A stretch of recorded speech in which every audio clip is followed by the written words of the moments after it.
আরে দাদা, তুমি তা আজ হঠাৎ আমাদের দোকানের সামনে? কেন রে, তোর দোকানে আসা কি আমার কাছে নিষেধ আছে নাকি রে? হ্যাঁ, আরে না না, কি যে বলো দাদা। বসো বসো। তা দাদা বলো, কি জন্য আসতে হলো আমার কাছে? এ পাশ দিয়ে যাচ্ছিলাম, তাই ভাবলাম তোর সাথে একটু দেখা করে যাই। আরে প্রতাপদা, তুমি তা কি মনে করে? আরে এ পাশ দিয়ে যাচ্ছিলাম, তাই ভাবলাম যে তোদের সাথে একটু দেখাই করে যাই। হ্যাঁ দাদা, সুনীল চলে এসেছে, তাহলে চলো আমরা চা খেতে খেতে কথা বলি। বেশ বেশ, তাহলে চলো তাই করি।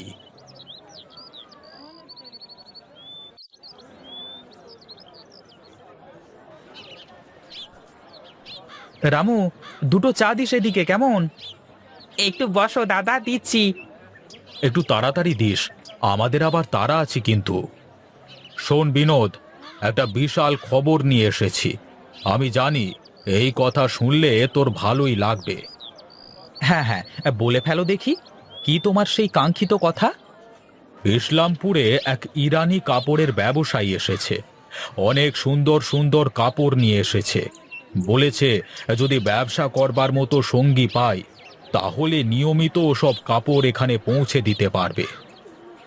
বাবা বাবা, এ তো খুবই ভালো কথা দাদা।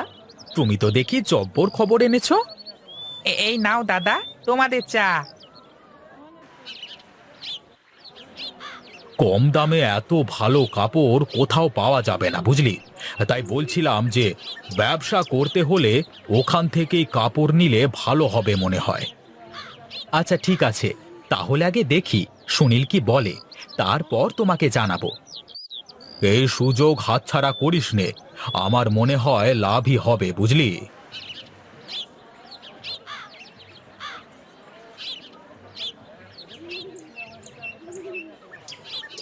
কি বলে প্রতাপদা?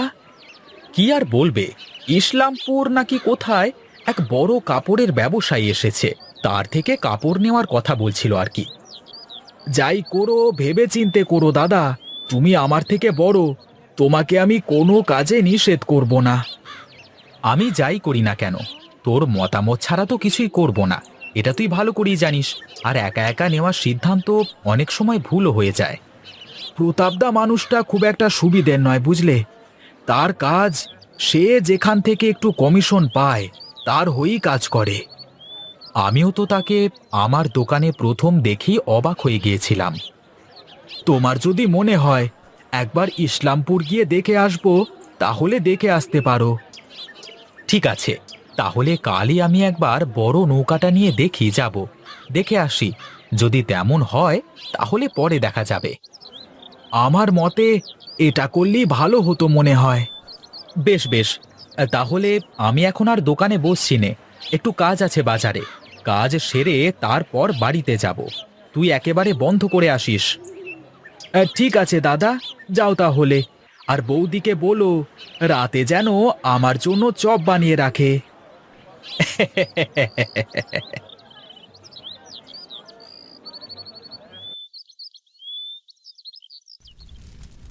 আচ্ছা দিদি, তুমি এত ভালো আলুর চপ কিভাবে বানাতে পারো গো? তুই যেমন করে বেগুনের চপ বানাতে পারিস, আমিও তেমন করে পারি।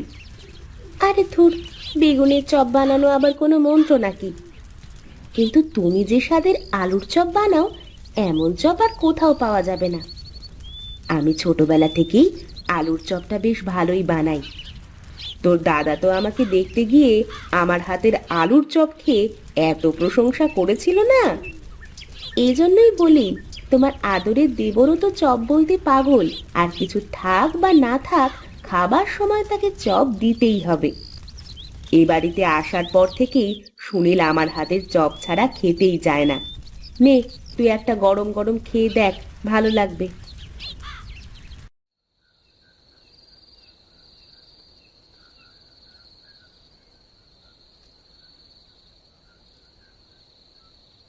তোমাদের আসতে এত দেরি হলো কেন আজ?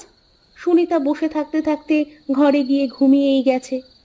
কাজ কাম না থাকলে তো মানুষ ঘুমাবেই, আমাদের কি আর কাজের অভাব আছে? হ, যত কাজ তো খালি তোরাই করিস। আর আমরা বাড়ি বসে বসে খাই আর ঘুমাই। কিন্তু দাদা, তোমার এত রাত হলো কি জন্য? তুমি তো সেই অনেকক্ষণ বেরিয়েছো। কি ব্যাপার, দোকান থেকে বের হয়ে বাড়ি না এসে কোথায় গিয়েছিলে তুমি? আরে তোকে বললাম না, বাজারে কাজ আছে, সেই কাজগুলোই সেরে আসতে অনেকটা দেরি হয়ে গেল। তোমাদের দু ভাইয়ের যে কি এত কাজ থাকে, করো তো কাপড়ের দোকানে বসে থাকার ব্যবসা। তোমাদের দিয়ে যদি দোকানদারিটা করানো যেত তাহলে বুঝতে বৌদি, বেঁচে গেছো যে আমাদের মতো দুটো কলুর বলদ পেয়ে গেছো তোমরা। ঠিকই বলেছিস রে, আমরা তো কলুর বলদই, তা না হলে কি আর এভাবে খাটতাম?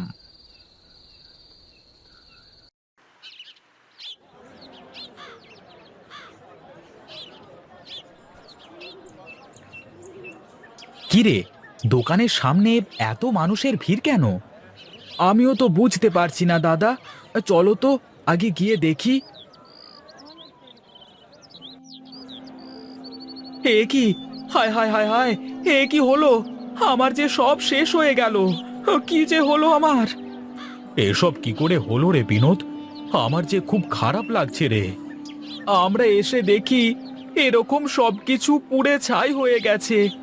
দোকানের ড্রয়ারের সব টাকা রাখা ছিল, সেগুলো সব পুড়ে ছাই হয়ে গেছে। আমাদের সব শেষ হয়ে গেল দাদা। আমরা আমরা এখন যে পথের ভিখারি হয়ে গেলাম। এখন কি হবে? আরে আরে, অত ভেঙে পড়িস নে ভাই, শক্ত হ শক্ত হ। আমি জানি তোরা দুই ভাই একসাথে থাকলে সব কিছু করতে পারবি।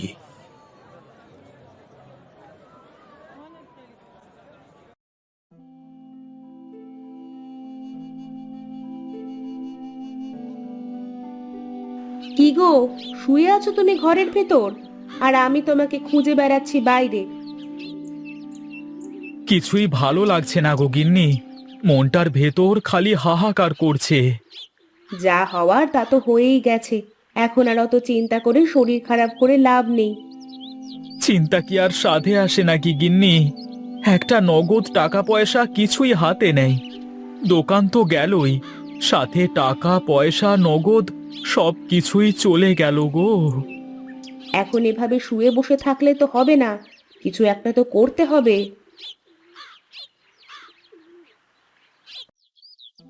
কিছু না কিছু তো করতেই হবে গিন্নি, তা না হলে যে না খেয়ে থাকতে হবে সবাইকে। নগদ টাকাগুলো যদি বেঁচে যেত, তাহলেও তো কিছু একটা করা যেত।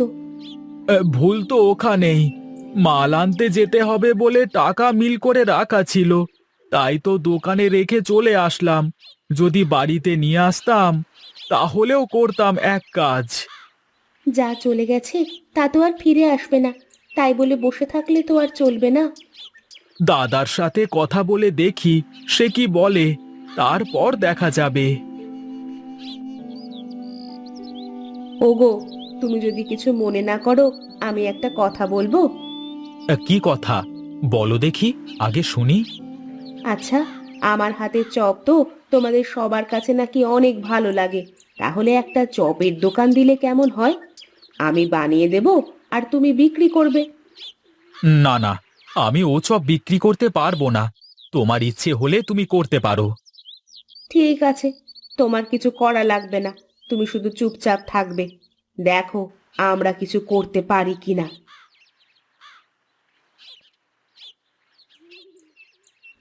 শোন সুনীল, আমি আর সুনিতা চপ বানিয়ে বানিয়ে দেব, আর তুই শুধু বিক্রি করবি, পারবি না তুই? কি যে বলো বৌদি, কেন পারবো না? এতদিন শাড়ি কাপড় বিক্রি করতাম, কত করে টাকা নিতাম। এখন না হয় চপ বিক্রি করে 2-1 টাকা করেই নেব। ছোট থেকেই বড় হতে হয়, তুমি পারবে কিনা বলো? আলবাত পারবো, তোমরা ভেজে দাও, দেখো আমি কিভাবে বিক্রি করে আসি। চল ছোট, আমরা তাহলে রান্নাঘরে গিয়ে কাজ শুরু করে দিই।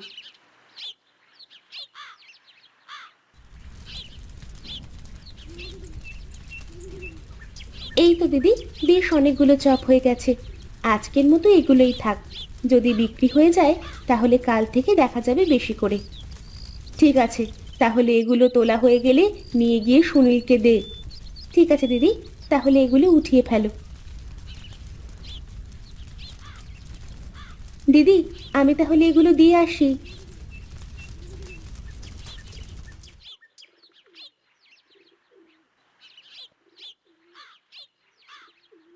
কি ব্যাপার, চপগুলো কি বিক্রি হয়নি নাকি ফেলে দিয়ে এসেছিস?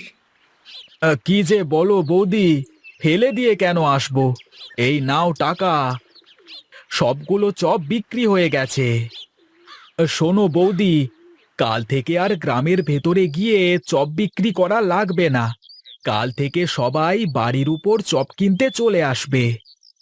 বেশ তো, তাহলে আরো ভালো হবে, কষ্ট করে আর গ্রামের ভিতরে যাওয়া লাগবে না।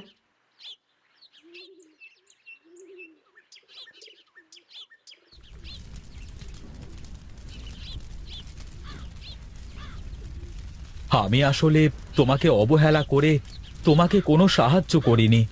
আমাকে তুমি ক্ষমা করে দিও। কি যে বলো না, এসব কি আমি আমার একার জন্য করেছি নাকি? আমাদের জন্য করেছি। হ্যাঁ দাদা, এতদিন তো আপনারাই কাজ করতেন, আমাদের কিছু করার দরকার হয়নি। কিন্তু এখন এই খারাপ সময় আমরা দু বোন আপনাদের পাশে দাঁড়াতে পেরেছি, এর থেকে যে আর আনন্দের কিছুই হতে পারে না। যাও যাও, এখানে দাঁড়িয়ে না থেকে সুনীলকে একটু সাহায্য করো। পাগলটা একা একা সব সামলাতে গিয়ে হিমশিম খাচ্ছে। হ্যাঁ হ্যাঁ, তাই যাচ্ছি।